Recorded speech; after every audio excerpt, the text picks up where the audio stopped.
Guys, we're bringing the glamour back to Valentine's Day. And what's one way that you can show love for yourself? Well, making yourself a Valentine's Day decoration, of course, which is exactly what I did.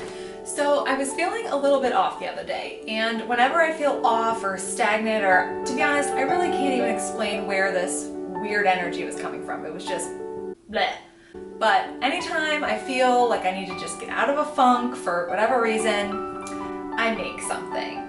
What's a better way to get out of a funk? Make a Valentine's Day decoration, because I love love.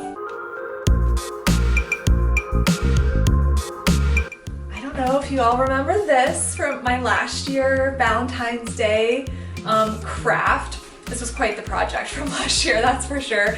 I didn't want to do anything that was quite so involved with all the layers of painting.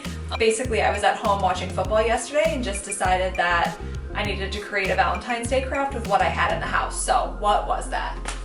I happen to have these frames laying around. Literally just used these 3 colors, Q-tips, and computer paper. I mean computer paper. Like, it's not even fancy cardboard paper. Like, got up, got the paint, got the paper, got the Q-tips, and started painting. Honestly, the longest part for me was like trying to draw a heart. Like, it's actually pretty difficult. But once you get the heart down, like, everything else is easy. And they really say, like, you can't screw this up. I'm telling you, you can't screw this up.